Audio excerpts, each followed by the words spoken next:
Մամիջանյան, օրը խորհրդանշական է, սակայն իշխանությունները պնդում են, որ Հայաստանում չկան քաղբանտարկյալներ, որտեղ են քաղբանտարկյալները։ Իշխանությունները ինչ ուզեն կարող են պնդել, իշխանությունները նաև պնդում են, որ իրանք չեն հանձնել Արցախը, հետո ինչ, դա իրենց գենետիկ կոդի մեջ է ստելը։ Հայաստանի Հանրապետությունում կան քաղբանտարկյալներ, շուրջ 50 քաղբանտարկյալ, որը խայտառակ թիվ է,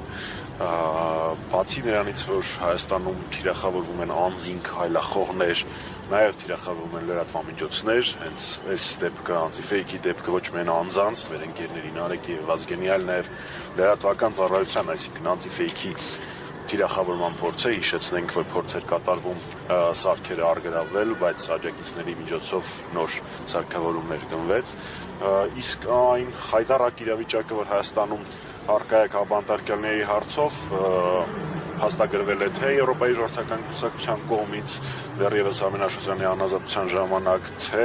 Կենտրոնամեկ դեմոկրատների միության կողմից եւ մի շարք անհատ քաղաքական գործիչների եւ միջազգային կառույցների կողմից։ Նարեկի եւ Վազգենի նախորդ այս նույն տրամաբանության դատավարության ընթացքում ներկային միջազգային կառույցների ներկայացուցիչներ, Նարեկի եւ Վազգենի դեպքը ներառվել է միջազգային զեկույցներում մի շարք, բայց այդ ամենը շատ փոքր արձագանք է միջազգային կառույցների կողմից, հաշվի առնելով իրենք նախորդիվ մինչև 18 թվականը ինչպես էին խոսում այս հարցի շուրջ։ Հենց դրա մասին է ուզում նաև հարցնել, ինչու է անհամարժեք արձագանքը եւ ինչու էր օրինակ Սվիտալսկին մասնակցում դատավարական պրոցեսների եւ այս պահին մենք միջազգային կառույցներից չունենք նման այսպես ակտիվ աջակցություն։ Ես հավելեմ աշխարհակաղակական առևտրի դրսևորում համարում եք։ Տեսեք,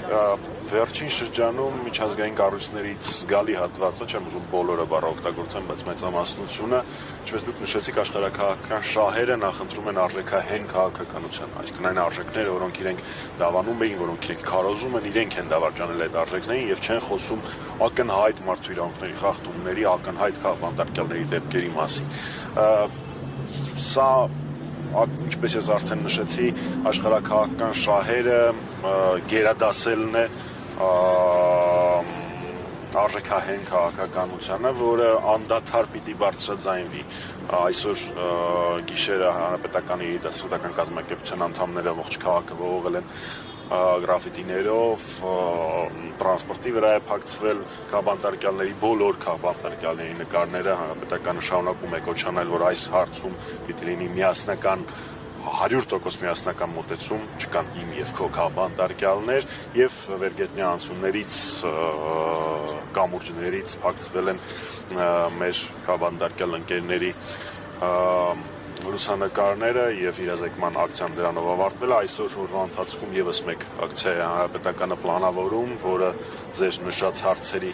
ծիրի մեջ է, տրամաբանության մեջ է, բայց այդ մասին երևի հաջորդիվ արդեն ակցիայից հետո։ Պարոն Մամիջանյան, վերջին շրջանում մենք տեսնում ենք, որ ազատ խոսքը լրացվում է ոչ միայն իրավական գործընթացներով, այլև բռունցքներով։ Դուք այս գործընթացը, այս գործողություններն ինչպես եք գնահատում վաղ իշխանությունների կողմից քննադատության նկատմամբ, թե ուժի ցուցադրում։ Խայտառակությունը դա որակում ինձ բացարձակ չի հետաքրքրում իրանց դրդապատճառները, իրանց վախն է, իրանց կաշվի համար թե կներեք խոսակցական բառից համար հավարգածություն, դա որևէ կապ չունի։ Միրան Հակոբյանի դեպքը խայտառակ օրինակ է բռնության կիրառման հասարակական գործի նկատմամբ եւ ինչպես շատ իմ գործընկերներ նշել են, եթե տարիներ առաջ Միրան Հակոբյանի մեքենայի տակ նռնակի դեպքը բացահայտվեր կամ Էդգար Ղազարյանի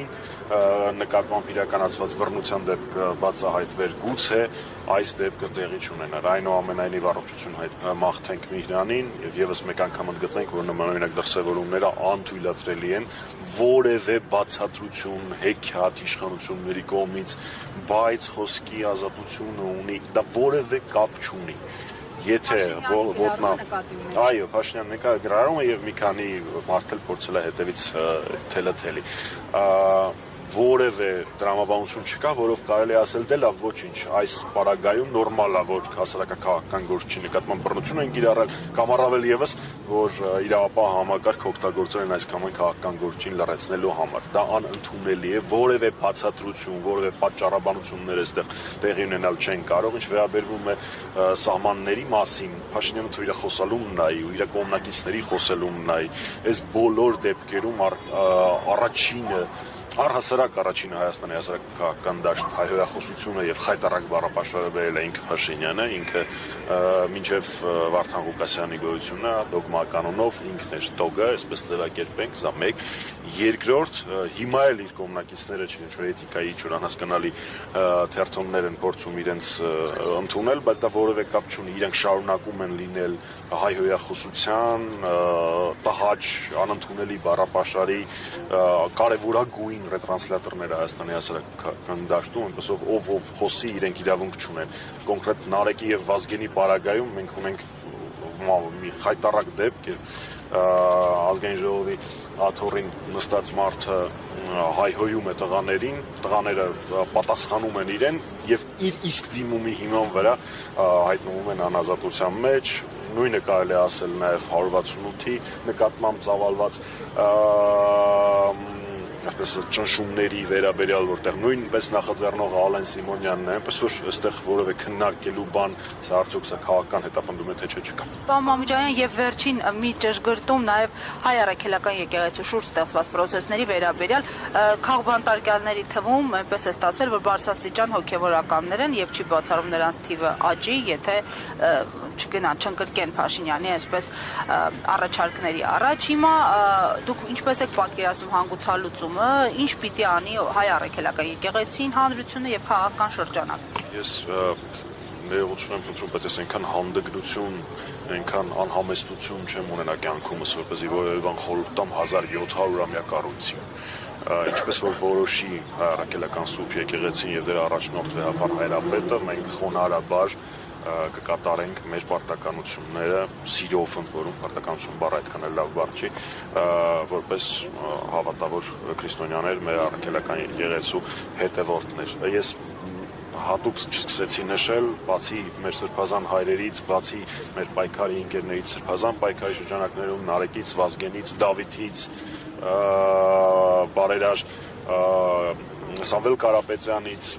հատուկ չեմ նշում անունները, որովհետև շատ էական է, որ բոլորի անունները շան։ Բոլոր քաղաքապետարների համար անհրաժեշտ է պայքարել, անհրաժեշտ է անդադար հնչեղություն հաղորդել այդ հարցին, թե մեր քաղաքական եւ թե մեր միջազգային գործընկերների համար, որովհետև այդ մարդիկ մեր փոխարեն են ազատության մեջ։ Իրենք անձեր չեն, դա պայքարի եղբայրության պայքարի նկատմամբ բռնաճնշում է եւ անձերի ընտրությունը այստեղ բացարձակ էական չի, իրենց փոխարեն կարող են լինել մեզանից յուրաքանչյուր։ Պարոն Մամիջանյան, մենք մարդու իրավունքները սովորաբար կապում ենք քաղաքապետարների հետ, բայց մարդու իրավունքների պաշտպանության լոզունգներով եկած այս իշխանությունները օրվա այսօր արդյոք պահում են հասարակ քաղաքացիներ, ովքեր քաղաքապետարներ չեն, իրենց իրավունքները որքանով են պահպանում, օրինակ հարկերը հաշվի առնելով, կենսաթոշակները հաշվի առնելով, մարդկանց արժանապատիվ կյանքի իրավունքը հաշվի առնելով։ Գիտեք, ձեր հարցը այնքան լայն է, որ հնարավոր է նույնիսկ սկսել Արցախի մեր քույրերի եւ եղբայրների ինքնորոշման, իրավունքի իրացմանը խանգարելուց ու այսպես շարունակել երկար ժամանակ։ Իհարկե մեր երկրում Փաշինյանին հետաքրքրում է բացառապես իր աթոռը, հողն էլ առանձնապես իրեն չի հետաքրքրում, իրեն պետք է այնքան հող, որպեսզի կարողանա իր աթոռը դնել։ Դա է այսօրվա իրանց իշխանությունների տրամաբանությունը ու դրա համար են իրանք բացառապես դրա համար են իրանք պայքարում։